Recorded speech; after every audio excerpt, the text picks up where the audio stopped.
This is a cult of wrestling guys. So भाई आज की वीडियो में अपडेट्स हैं, बहुत बेहतरीन है। तो भाई करना क्या है, पूरी वीडियो को देखना है, स्किप मत करना। स्किप करोगे वीडियो समझ नहीं आएगी, अपडेट्स अधूरी, समझने का कोई मजा नहीं आने वाला। इसलिए भाई पूरी वीडियो को देखना, बहुत इंटरेस्टिंग होने वाली है।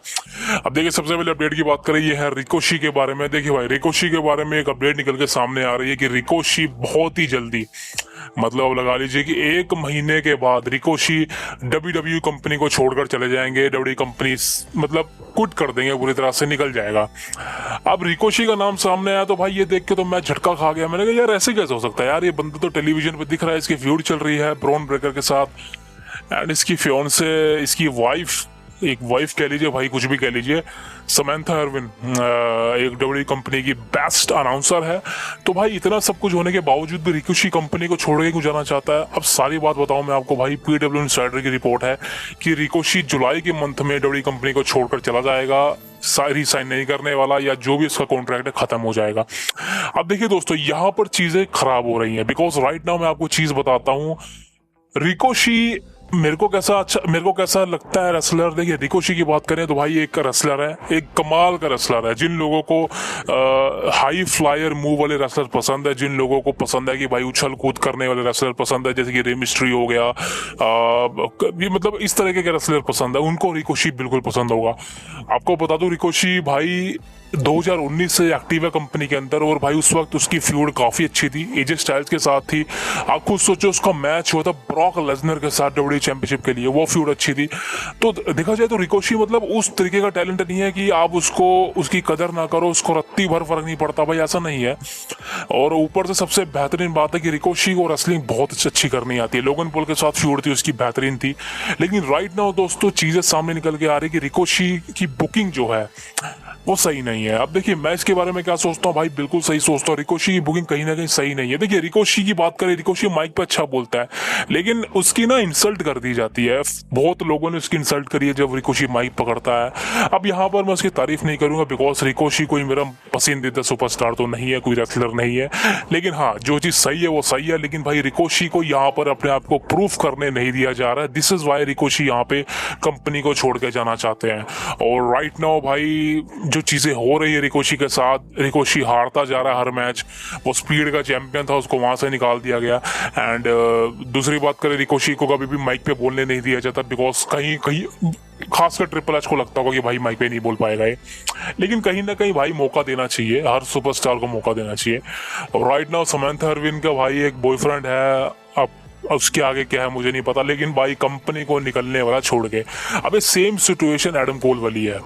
अब आपको पता है कि भाई एडम कोल का कितना ज्यादा मजाक बनाया था WWE कंपनी में के अंदर, आपको पता है। एडम कोल आप नहीं जानते तो भाई एक ऐसा सुपरस्टार है जो कि जिसकी हाइट छोटी है, जिसका वेट कम है, लेकिन भाई उसका करिश्मा इतना खतरनाक है कि आप देखते रह जाओगे उसको। एडम कोल एक ऐसा बंदा है जिसने भाई WWE कंपनी के अंदर अनडिस्प्यूटेड एरा को चलाया था करीबन 4 सालों तक। सोचो, NXT उसके बैक पे चली है भाई, सोचो।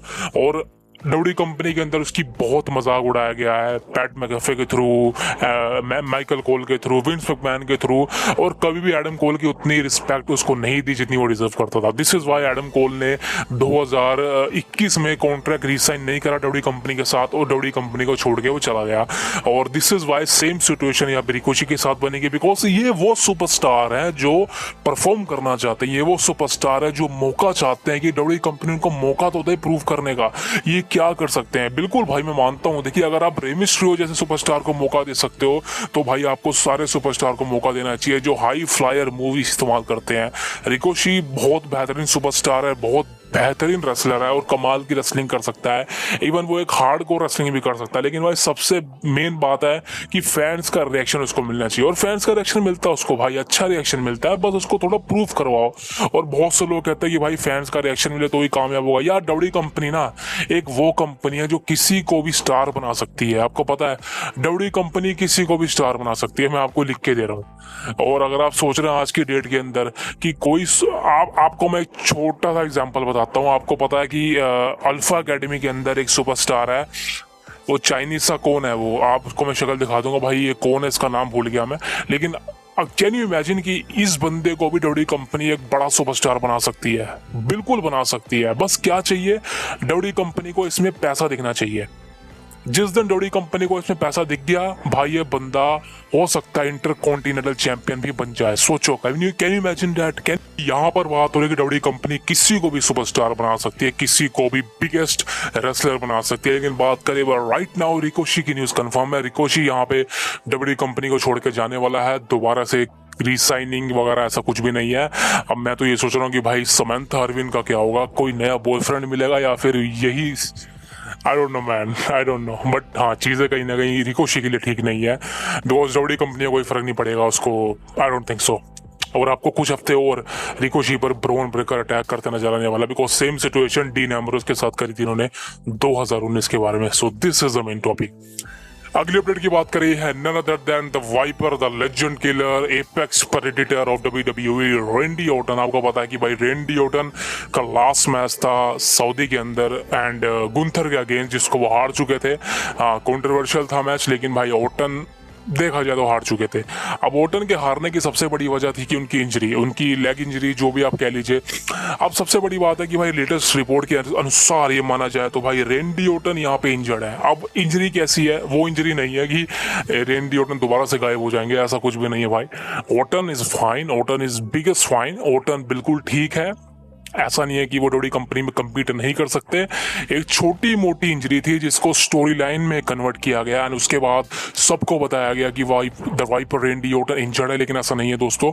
अभी ऑर्टन के लिए स्टोरी लाइन नहीं आपको पता है, और अभी केविन ओवेंस जो है ब्लड लाइन के साथ पूरी तरह से कंट्रोल में है, और अब चीज़ें कहीं ना कहीं चलने वाली। आई थिंक शायद क्लैश हटा के असल में केविन ओवेंस वर्सेस सोलो के बीच में, या फिर टामा टोंगा टामा लियोन, इनके बीच में मैच होने वाला, जो भी होगा।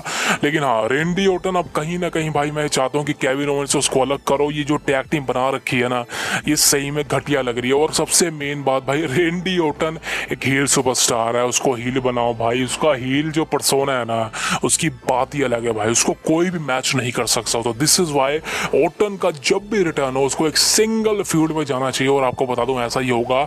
समर स्लैम में कंफर्म है कि Orton versus Rhodes SummerSlam में अनडिस्प्यूटेड चैंपियनशिप के लिए मैच कंफर्म है, और ये बात कंफर्म मान लो। बट मैं ये चाहता हूं कि इनकी जो एक फ्यूड है, ये राइवलरी जो है लंबी चले भाई। 3 से 4 या 5 मैच भी करा दो ऑर्टन और कोडी के बीच में, मजा आ जाएगा भाई। क्योंकि सबसे बेहतरीन चीज होने वाली है इनके बीच में सेगमेंट की भाई, उसके लिए बहुत ज्यादा एक्साइटेड हूं मैं, and this is the main highlight. अब दोस्तों बात करें the tribal chief Roman Reigns की। आपको पता है कि भाई रोमन रेंस के बारे में कल रिपोर्ट दे चुका हूं कि रोमन रेंस का रिटर्न बहुत जल्दी है, बहुत जल्दी, मतलब बहुत जल्दी। बिकॉज आपको बता दूं अपडेट ये थी कि रोमन रेंस का जो एक शेड्यूल है, जो वो इस समय किसी मूवी के पार्ट वुड को शूट कर रहा है, वो ऑलरेडी खत्म होने वाला है। जुलाई के मंथ में वो खत्म हो जाएगा। और आपको बता दूं जुलाई के बाद समर स्लैम होने वाली है अगस्त 3 या 4 के आसपास।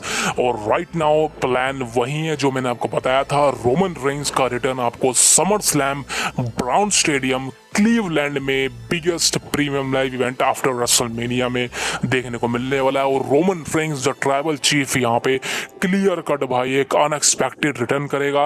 अब देखना इंटरेस्टिंग होगा कि वो सोलो पे अटैक करेगा या नहीं करेगा, because right now solo blood line की तरफ से अभी कुछ ऐसा देखने को नहीं मिला कि वो रोमन रेंस को मारना चाहते हैं, रोमन रेंस पर अटैक करना चाहते हैं। बिकॉज कहीं ना कहीं सोलो सिकोआ यहाँ पे रोमन रेंस को इरेज करने में लगा हुआ है। लेकिन भाई राइट नाउ सोलो सिकोआ ने अभी तक इस बात को एक्सेप्ट नहीं करा है कि वो रोमन रेंस को हटाना चाहता है। बिकॉज सोलो ने तो यही कहा है कि जब तक रोमन रेंस नहीं आता मैं ट्राइबल चीफ रहूंगा और मैं ट्राइबल चीफ बनके कंट्रोल करूंगा। हो सकता है कि रोमन रेंस और सोलो सिकोआ के बीच में फ्यूड की शुरुआत अभी ना हो, रोमन का जस्ट रिटर्न हो एंड उसके बाद इनके बीच में फ्यूड चले, ब्लड लाइन बीट्रे कर दे रोमन रेंस को एंड उसके बाद फ्यूड चले। So right now possibly plan Roman के रिटर्न के हैं समर स्लैम के अंदर 2024 में। और ये बात अभी के हिसाब से कंफर्म है। रोमन भले ही स्मैकडाउन से कैंसिल हो गए हो, लेकिन भाई समर स्लैम से रोमन इज नेवर कैंसल। सो ये बात कंफर्म है। अगली अपडेट की बात कर रहे हैं सेथ रोलेंस के बारे में। दोस्तों देखिए, सेथ रोलेंस के बारे में लेटेस्ट रिपोर्ट ऑलरेडी बता चुका हूं कि सेथ रोलेंस अपनी सर्जरी करवा चुके हैं, वो रिकवरी मोड पर चल रहे हैं। और अब सिर्फ सेथ रोलेंस को एक चीज चाहिए, वो है उनकी मेडिकली क्लियरेंस। अब देखिए ऐसा होगा या नहीं, बिकॉज बहुत सुपरस्टार है जो अभी मेडिकली क्लियर्ड नहीं है। लेकिन बात करें सेथ रॉलिंस की, तो भाई सेथ रॉलिंस के पीछे सबसे बड़ी वजह ये है मेडिकली क्लियर ना होने की, बिकॉज आपको पता है कि सेथ रॉलिंस की बैक इंजरी थी और उसके बाद ही मतलब आप समझ लीजिए वो रिहैब भी कर चुके थे, लेकिन उससे कोई फर्क नहीं पड़ रहा था। राइट नाउ चीजें सही हो रही हैं, लेकिन अभी रिकवरी मोड पे है सेथ रॉलिंस, लेकिन इसका मतलब ये नहीं है कि सेथ रॉलिंस का रिटर्न बहुत जल्दी हो जाएगा। लेटेस्ट रिपोर्ट के अकॉर्डिंग माने तो भाई ये बताया जा रहा है कि सेथ रॉलिंस आपको अब direct next year royal rumble में देखने को मिलेंगे। मैं जानता हूं this is a very bad news for Seth Rollins fan, लेकिन भाई दिस इज ट्रस्टेड न्यूज कि सेथ रॉलिंस का रिटर्न आपको next year at the royal rumble में देखने को मिलेगा, बिकॉज उससे पहले सेथ रॉलिंस का रिटर्न होना बहुत मुश्किल है। बिकॉज आप खुद सोचिए, अगर सेथ रॉलिंस आ भी गए तो भाई कोई अपोनेंट नहीं है, कोई फ्यूड नहीं है, और सेथ रॉलिंस के लिए अभी आना सही नहीं होगा, बिकॉज एक तो वो मेडिकली क्लियर्ड नहीं है और कहीं ना कहीं डब्ल्यूडब्ल्यूई कंपनी का जो इस समय प्रोडक्ट है वो बिल्कुल सही चल रहा है। तो दिस इज वाई आप सेथ रॉलिंस का रिटर्न आप एक्सपेक्ट करें कि वो नेक्स्ट ईयर ही होगा, और वो किसके लिए होगा, वो होगा the best in the world CM Punk के बारे में, बिकॉज नेक्स्ट ईयर रेसलमेनिया में कंफर्म है पंक वर्सेस रॉलिंस के बीच में मैच कंफर्म है, and that is pretty sure. सो दोस्तों ये थी आज की कुछ अपडेट्स, उम्मीद है आपको वीडियो पसंद आएगी। तो भाई करना क्या है, बस एक छोटा सा अपने भाई के लिए, हमारे चैनल के लिए सब्सक्राइब ठोक दो भाई। सब्सक्राइब की बहुत ज़रूरत है भाई, बिकॉज आप सब्सक्राइब करते हो ना दिन बन जाता है भाई, नंबर बढ़ते हैं किसको अच्छे नहीं लगते भाई। सब्सक्राइब कर दो, एंड वीडियो पसंद आई तो लाइक करो, दोस्तों के साथ शेयर करो। मिलूंगा आपसे कल, see you tomorrow, thank you very much.